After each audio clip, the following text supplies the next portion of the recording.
ಬೆಂಗಳೂರಿನಲ್ಲಿ ಏನಾದರೂ ಸಮಸ್ಯೆ ಆಗೋ ತನಕ ಬಿಬಿಎಂಪಿ ಆ ಕಡೆ ಗಮನ ಹರಿಸಲ್ಲ ಅಂತ ಕಾಣುತ್ತೆ. ಇಲ್ಲಿ ನೋಡಿ, ಹಲವು ಕಡೆ ಈ ರಾಜಕಾಲುವೆಗಳು ಬಾಯಿ ತೆರೆದು ಜೀವವನ್ನ ಬಲಿ ಪಡೆಯೋಕೆ ಕಾಯ್ತಾ ಇದೆ. ಇಲ್ಲಿ ತನಕ ಬಿಬಿಎಂಪಿಯ ಗಮನಕ್ಕೆ ಇದು ಹೋಗದೆ ಇರೋದು ನಿಜಕ್ಕೂ ಹಲವು ಪ್ರಶ್ನೆಗಳನ್ನ ಮೂಡಿಸ್ತಾ ಇದೆ.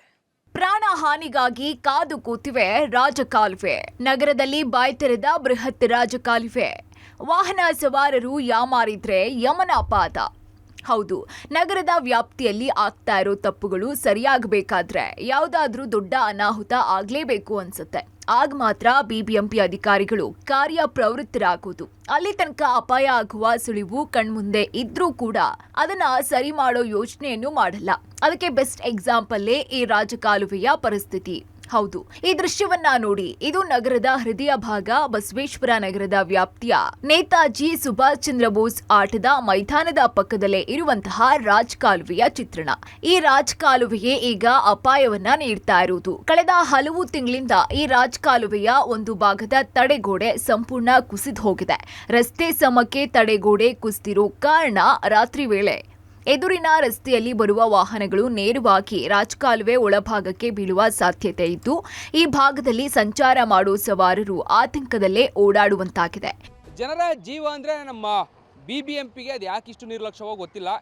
ಏನಾದರೂ ಒಂದು ದೊಡ್ಡ ಅಪಾಯ ಆದಮೇಲೆ ಆ ಸ್ಥಳಗಳಲ್ಲಿ ಆ ನಂತರದಲ್ಲಿ ಮುನ್ನೆಚ್ಚರಿಕಾ ಕ್ರಮಗಳನ್ನು ತೆಗೆದುಕೊಳ್ಳುವಂಥ ನಿಟ್ಟಿನಲ್ಲಿ ಮುಂದಾಗುವಂಥದ್ದು. ಪ್ರತಿ ಬಾರಿ ಇಂಥ ಅನೇಕ ಉದಾಹರಣೆಗಳು ನಮ್ಮ ಮುಂದೆ ಕಂಡು ಬರ್ತಾನೆ ಇರುತ್ತೆ. ಈಗ ಅಂಥದ್ದೇ ಮತ್ತೊಂದು ಉದಾಹರಣೆಯನ್ನು ನಾನೀಗ ತೋರಿಸ್ತಾ ಇದ್ದೇನೆ. ಬಸವೇಶ್ವರ ನಗರದ ಸುಭಾಷ್ ಚಂದ್ರ ಬೋಸ್ ಆಟದ ಮೈದಾನ ಏನಿದೆ, ಆಟದ ಮೈದಾನದ ಪಕ್ಕದಲ್ಲೇ ಇರುವಂತಹ ಬೃಹತ್ ರಾಜಕಾಲುವೆ ದೃಶ್ಯಾವಳಿಗಳು ಗಮನಿಸ್ಬೋದು. ರಾಜಕಾಲುವೆ ಅಂತ ಹೇಳಿದ ಮೇಲೆ ರಾಜಕಾಲುವೆಯಲ್ಲಿ ನೀರು ಹೋಗೋದಕ್ಕೆ ನಾವು ವ್ಯವಸ್ಥೆಯನ್ನು ಮಾಡಿ, ಅದ್ರ ಜೊತೆಗೆ ಅಲ್ಲಿ ಯಾರೂ ಕೂಡ ಹೋಗಬಾರ್ದು ಅನ್ನುವಂಥ ಕಾರಣಕ್ಕಾಗಿ ಸೇಫ್ಟಿ ದೃಷ್ಟಿಯಿಂದ ಒಂದಷ್ಟು ಮುಂಜಾಗ್ರತಾ ಕ್ರಮಗಳನ್ನು ಕೈಗೊಳ್ಳಬೇಕು. ಕಾರಣ ಯಾವುದಾದ್ರೂ ಅವಾಂತರಗಳಾದರೆ ಅಥವಾ ಯಾರಾದರೂ ಅಲ್ಲಿ ಬಿದ್ದು ಅಪಾಯಗಳಾದರೆ ಅನ್ನುವಂಥ ಕಾರಣಕ್ಕಾಗಿ ಒಂದಷ್ಟು ಕ್ರಮಗಳನ್ನು ಕೈಗೊಳ್ಳಬೇಕು.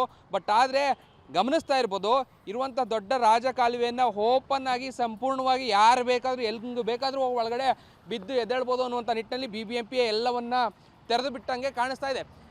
ಪ್ರಮುಖವಾಗಿ ರಾಜಕಾಲುವೆ ಅಂತ ಹೇಳಿದಂಥ ಸಂದರ್ಭದಲ್ಲಿ ನೀರು ಹರಿಯುವಂತಹ ಮಟ್ಟ ಹೆಚ್ಚಿರುತ್ತೆ. ಜೊತೆಗೆ ಸಾಕಷ್ಟು ಪ್ರಮಾಣದಲ್ಲಿ ಬೇರೆ ಬೇರೆ ರೀತಿಯಾದಂತಹ ಕಸ ಇವೆಲ್ಲವೂ ಕೂಡ ಬರ್ತಾ ಇರುತ್ತೆ. ಅಲ್ಲಿಗೆ ಜನ ಹೋಗಬಾರ್ದು ಅನ್ನುವಂಥ ಕಾರಣಕ್ಕಾಗಿ, ಜೊತೆಗೆ ಮುನ್ನೆಚ್ಚರಿಕಾ ಕ್ರಮದ ಅನುಸಾರವಾಗಿ ಏನು ರಾಜಕಾಲುವೆಗಳಿರ್ತವೆ ಅಲ್ಲಿಗೆ ಗೇಟ್ಗಳನ್ನು ಹಾಕಿ ಅಥವಾ ಅಲ್ಲಿಗೆ ತಡೆಗೋಡೆಗಳನ್ನು ನಿರ್ಮಾಣ ಮಾಡಿರ್ತಾರೆ. ಅಂದರೆ ರಸ್ತೆ ಮೇಲೆ ತಡೆಗೋಡೆಗಳನ್ನು ನಿರ್ಮಾಣ ಮಾಡುವಂಥದ್ದು ಇವೆಲ್ಲವೂ ಕೂಡ ಸಾಮಾನ್ಯವಾಗಿ ಇರುತ್ತೆ. ಕಾರಣ ಯಾರೂ ಕೂಡ ಅದರ ಒಳಭಾಗಕ್ಕೆ ಹೋಗಬಾರ್ದು, ಯಾವುದೇ ಅಪಾಯಗಳಾಗಬಾರ್ದು ಅನ್ನುವಂಥ ನಿಟ್ಟಿನಲ್ಲಿ. ಬಟ್ ಆದರೆ ಸದ್ಯ ಬಿಬಿಎಂಪಿಯವರ ಈ ನಿರ್ಲಕ್ಷ್ಯವನ್ನು ನೋಡ್ತಾ ಇದ್ರೆ ಬಿದ್ದು ಯಾರಾದರೂ ಏನಾದರೂ ಮಾಡ್ಕೊಳ್ಳಿ ಅನ್ನುವಂಥ ನಿಟ್ಟಿನಲ್ಲೇ ಇದನ್ನು ಈ ರೀತಿಯಾಗಿ ನಿರ್ಲಕ್ಷ್ಯ ಮಾಡಿದ್ದಾರೆ ಅನ್ನುವಂಥದ್ದು ಮೇಲ್ನೋಟಕ್ಕಂತೂ ಸ್ಪಷ್ಟವಾಗಿ ಕಂಡು ಬರ್ತಿದೆ.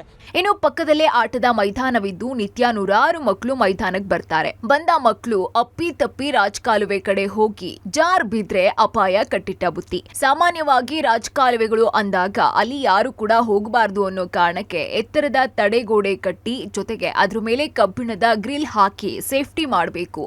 ಆದ್ರೆ ಇಲ್ಲಿ ಸುರಕ್ಷತಾ ಕ್ರಮಗಳೇ ನಾಪತ್ತೆಯಾಗಿದೆ. ಒಟ್ಟಾರೆ ಸಂಬಂಧಪಟ್ಟ ಅಧಿಕಾರಿಗಳು ಅಥವಾ ಇಲಾಖೆ ಕೂಡಲೇ ಇದನ್ನ ಸರಿಪಡಿಸಬೇಕಾಗಿದೆ. ಇಲ್ಲದೆ ಹೋದ್ರೆ ಮುಂದೆ ದುರಾದೃಷ್ಟವಶಾತ್ ಯಾವುದಾದ್ರೂ ಅಪಾಯ ಸಂಭವಿಸಿದ್ರೆ ಅದಕ್ಕೆ ಅಧಿಕಾರಿಗಳೇ ನೇರ ಹೊಣೆ. Raghu Mariswamy, metro bureau, public TV, Bengaluru.